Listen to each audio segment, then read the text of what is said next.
guys, welcome back to this place. If you are new, welcome here for the very first time. I am Carmen, and today we are watching Season 4, Episode 8 of Battlestar Galactica. I think this is to be continued. If not,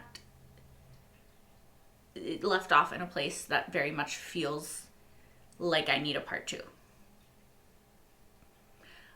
Last time we left off with Athena going rogue and shooting Six because Hera went to Six, and obviously because of the dreams and all of that complication, she felt unsafe with her being near her because she didn't want her to get taken away again, right?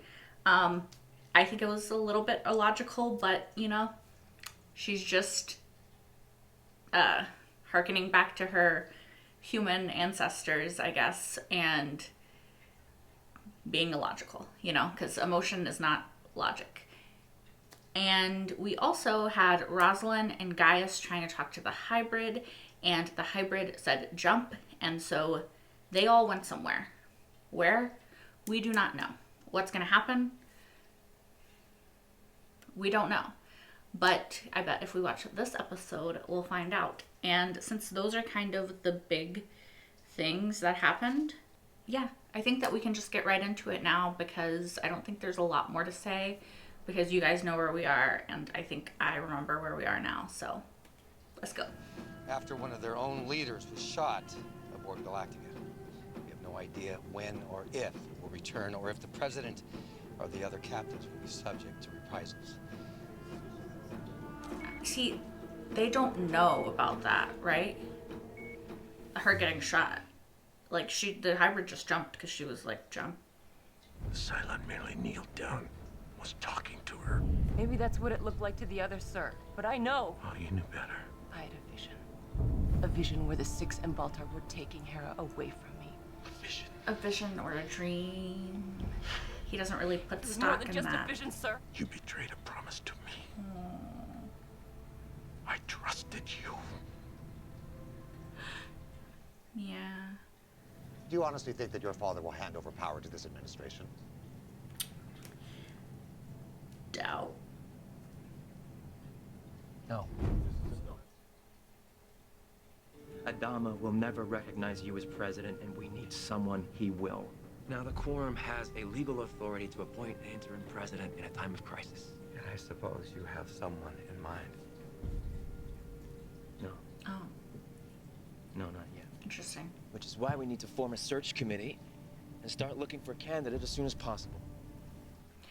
I mean, if you actually care about the greater good, then your ego shouldn't take part in it. Your buddies took off with half an air wing, not to mention the president of the fracking colonies herself. She's the real reason you're so angry. So worried. I can hear it in your voice. Why? Why is a dying woman so important to you? Because Not she's to me, important to goddammit, to the old Adama. man. Yeah. Admiral Adama? He in love with her. Hello. It's Pike. Dead.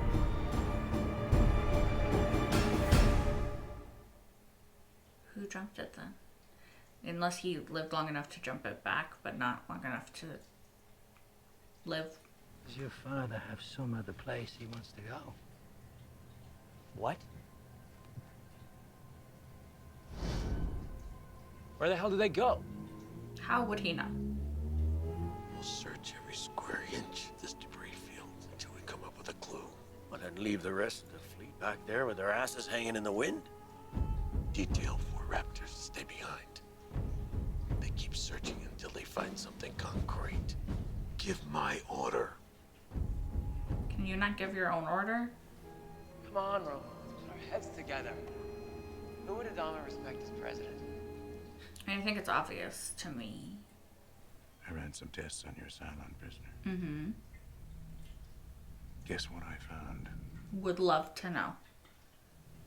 But now the brig guards tell me that every time you order them out, and you turn off the cameras. I'm not torturing her, if that's what you're worried about. I'm not. That I can almost understand. This I can't. Cottle tells me she's pregnant. That's what I thought. What the frack have you been thinking, Colonel? Do you deny it? You don't. You can't! Through jeopardizing this ship, putting it at risk because of your weaknesses. My weakness? Yeah, your weakness. You're risking all our lives for what? Our missing pilots? No, for a woman. For a frackin' woman! You watch what you frackin' say about that woman. She's the president, not some frackin' skin job that I've been banging. What do you think Ellen would say about this? Let's leave all on out of this. What do you think Ellen would say about her husband impregnating a frickin' Cylon prisoner? You motherfucker! Oh, okay. Okay, we're going there. Nope. Can we chill? Can we chill? Can we chill? What are you gonna do about Laura if you ever find her? Finally fucking kiss her, maybe? I don't know. Tom Zarek may not be an ideal president, but we could do worse. You're right. There are limits to my realism. Goodbye, counselor. I think he was trying to, like, gauge him and, like, if he would ever come around on Zarek. Tell the quorum that I'm relinquishing command effective immediately. What? No man is perfect. It's gonna be Just one. Leodama, right? Have to be right. One we knew from the start. Show it to me. Show me my correctness, please. Come on. You didn't put him in the thing. This is what I said all along. This is what I said all along. Congratulations, Mr. President. My name was never on that list. Of course not. That would be too blatant. But it is everything you always wanted, isn't it? Why you had me cross 47 names off that list? Come on. Admit it. Savor your victory, Mr. Adama. Because you'll never get the chance to serve. What? What? What? What? That's right. They killed my cat! Oh. Those debased dregs of humanity out there! I'm gonna make a difference in this fleet. Is that your final word? That's up to you. Then swear it. I, Leland Joseph Adama, do now avow and affirm that I take the office of President of the 12 colonies of Cobalt without any moral reservation or I mental can't put my evasion. hands on my head. Put these on. And you lead the people Oh gosh. to Earth the best way you can. The fleet has stayed here too long already. Any other last orders? Do good. Give Athena back her daughter. Oh. She needs her family. We all need our family. Oh wow. Take care of this one.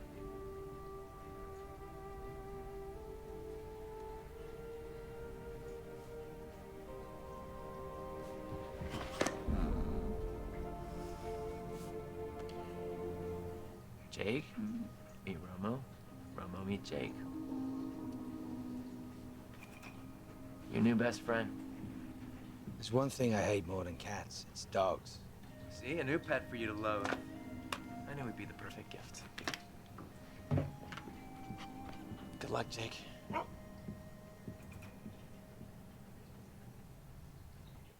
That's cute. Why are you doing this? Because I can't live without her. And Laura's gonna get to the rendezvous point. I have to believe that. Oh god, he's admitting that.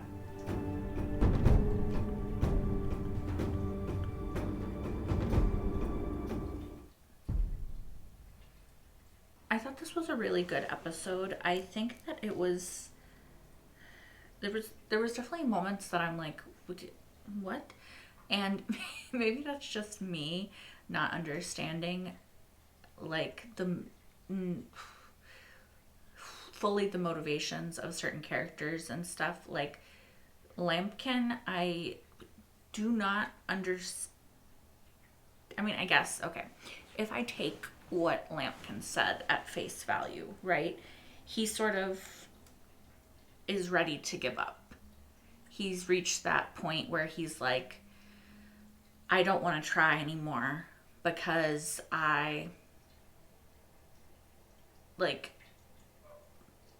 hope hurts, right?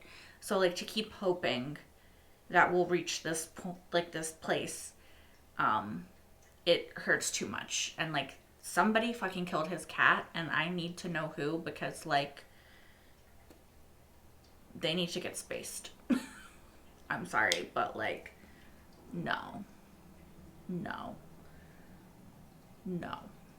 That's unacceptable. Also, like the way that they did the cat, for a second I was like during the episode, like when Lee stepped on the bowl, he's like, gosh, do you ever feed this cat? And like I was like, is this cat not real? Like I didn't think it died. I was like, is there not a cat? Because like we saw the cat before and it seemed like Lee had seen it as well, but then it also seemed like he saw it in this episode. And then I was like, maybe there's not a cat. Maybe it's just like things from a cat, you know? And so I had that moment. I did not think the cat was going to be dead. Like, it did briefly cross my mind, but I also didn't think that it was going to be that. So, I do think that Lee was the obvious choice. I thought from the very beginning when Lee went looking for who should be president that it should be Lee. Like I was like, yeah, here, you know, there we go. We found it. Like we did it. Cracked it. Figured it out. I'm not sure why it took so long for them to get to Lee. I think that, I don't know, I guess it makes sense in the episode because they're like, they went through all these, I guess, 47 names on this list, which Lee did not put his name on the list, and they tried to figure out which of those people would be good. I'm surprised that Lampkin didn't just immediately say, what about you? Because that kind of seems obvious to me. Like, Adama would have listened to him. Lee is a good person. People trust him. I think that, you know, him and Rosalind had a really interesting relationship, and I feel like they kind of trusted each other, and it kind of seems like if you look back on it that this is always where it was going to lead. Now, does this mean that after Rosalind, Lee is going to be president? Maybe. Like, he's just interim president right now, so I guess we'll just have to see how that goes, but I do like this for him. I like seeing him in this arc of finally being able to leave the military and sort of articulate his dreams and to his father, to be able to say them out loud, to realize that it's okay to not want that life and to try to form this new path for himself. Like, I've been really proud of watching his character growth through that, and I think that this is a really good next step for him, and so I'm excited to see where it goes. I hope he makes good choices. I have faith that he will make good choices, and I do think that Ty is going to do a lot better than he did last time he was in charge, because I think that Ty feels that he has something to prove from the last time he was in charge, but also because of the fact that he knows that he's a Cylon, I think, but has chosen the side of humanity. I think that he's going to work even harder to sort of continue choosing that side and leave, like, or keep making good choices so that when Adama does come back, which he better, that, like, he'll be able to take over the ship and, like, he's going to leave it better than he found it sort of situation with Ty, if that makes sense. Now, as far as Ty and Six and her being pregnant and like what the fuck, I also am confused because I thought that Cottle was talking about like he finished the autopsy on the dead Six, but he must have been talking about the prisoner Six, I guess. Which, because I thought he was going to say that the dead Six was pregnant, and I wasn't sure who was going to be the dad.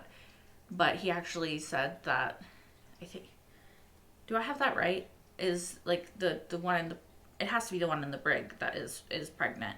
In which case, look, you guys, I honestly don't want to think about it too much because I'm not here for that. Okay? So, I don't know what Ty's going to do about that. I don't really know what is going to happen with that, I guess I should say. Like, I don't think Ty really should do anything about it, but I don't know where that situation's going to go. And I honestly don't know how I would want it to go.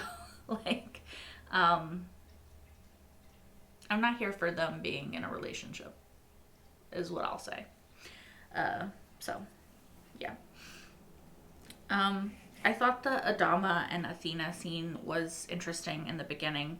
I'm glad that she was fully honest with him and transparent and like why she made the choices that she made. And I am glad that he, you know, like it makes sense to me that he put her in the brig because she killed an unarmed, innocent person. And I'm glad that we're not just gonna gloss over that and ignore it. Now, I don't know. Like, at first, at the end, when he was like, you know, give her back her daughter, I thought he was just like saying, let her out of prison or jail. And I was like, that seems bad to like not have any consequences for killing somebody.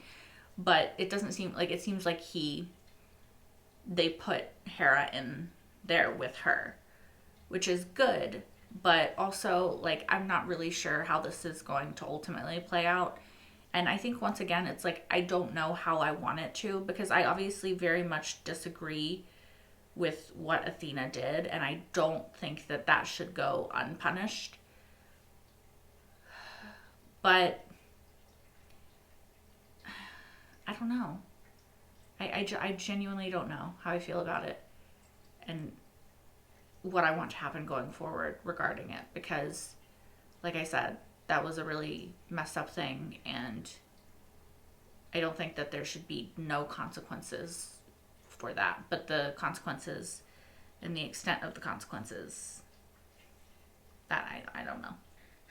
I do think it's good that Adama recused himself or like from duty. I'm not really sure what the exact terminology is. But I think that that is a good choice by him, because he was very, like, his emotions were clouded.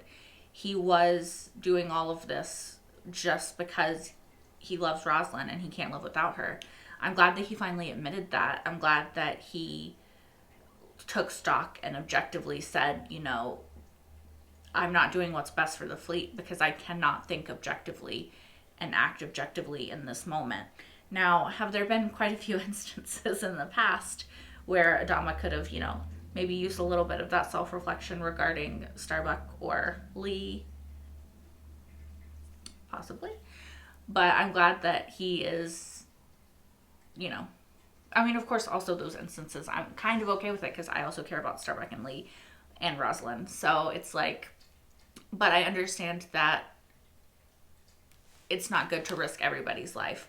Now, another quick question that I have regarding the shuttle that he's in, which I asked during the reaction, but I don't know if it's going to be kept in or not. But is there a bathroom? I've never noticed a bathroom, but presumably there is. Food and water. He's going to need these things. A bed, place to sleep. Maybe he can just, maybe that chair reclines back. Like, I don't know. But he definitely needs a bathroom. And food and water. Yeah. I'm also really curious as to what is happening with Rosalind and Gaius and everything now, because they said that the resurrection ship was just, so that was the resurrection ship. So it did get destroyed. However, we don't know what happened to everybody else or the initial base ship, right? Like, this, is that what I'm understanding happened? Like, the debris field they jumped into had traces of some of the fleet dead, or their vehicles, and debris of the resurrection ship. But certain people, like Rosalind, like Gaius, like Hilo, like other people, and other Cylons, there's no trace of. So we're not really sure what happened.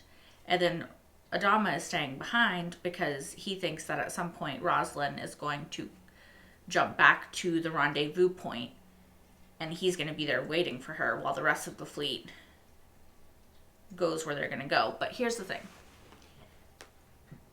Is the fleet going to come and check back at that rendezvous point? Because presumably they're not exactly sure where they're going.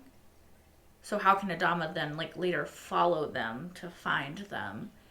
I think it makes more sense that they'll periodically maybe send someone back to check and see if, like, Adama's still there, if Rosalind showed up, if X, Y, and Z, right?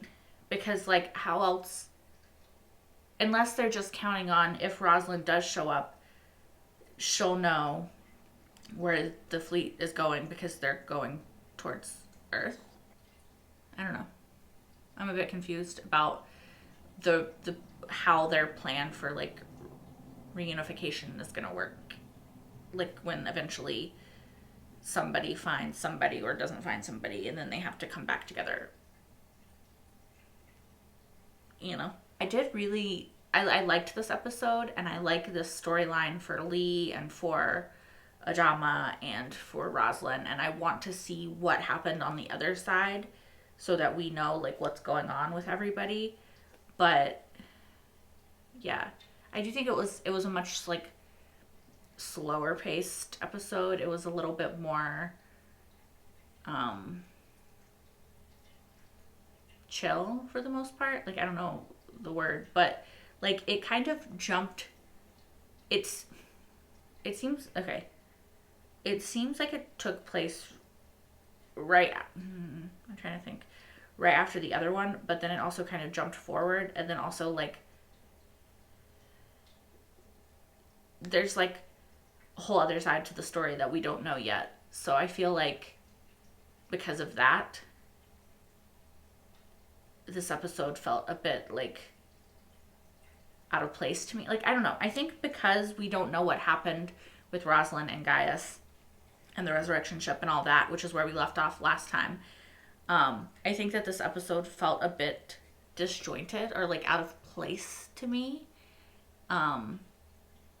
So I'm interested to watch the next episode, see if that one follows Gaius and Rosalind and them, and then maybe see how I feel about this arc, because I almost feel like I'm watching it out of order, which I know I'm not, and this was an intentional thing that they did to try to, like, make us want to see even more what happened with Rosalind and Gaius and them, and to, like, when we go back to that place, to, like,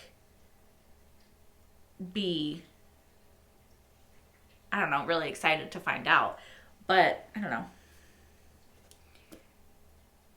I feel like it didn't hit as hard because, like, half the time I was waiting to see if we were gonna go to Gaius and Rosalind and figure out what was going on with them.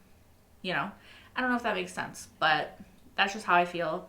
I still liked the episode. I still definitely want to see what the next episode is. It's just maybe not my favorite. I don't know. They also killed a cat, so, you know. Don't love that. Do like Lampkin getting a cute little doggo, though. And Lee caring and trying to help his friend heal, you know. Anyway, that is all I think I have to say about this episode. Thank you guys so much for watching. As always, if you want, you can like, comment, and subscribe if you aren't already. You can also watch the next episode right now over on Patreon if you're watching this on YouTube, as well as my entire full-length reaction to this episode. and every single episode thus far of Battlestar Galactica. That is over there as well, including the miniseries, the Resistance episodes, the Razor film, and soon to be the Plan, I think, film. That's in a couple episodes, I believe. Yeah. That's all for now. I hope to see you guys next time for more, and hopefully there will be no more violence towards cats ever in the world or on the show. Let's manifest that. Until next time. Bye, guys.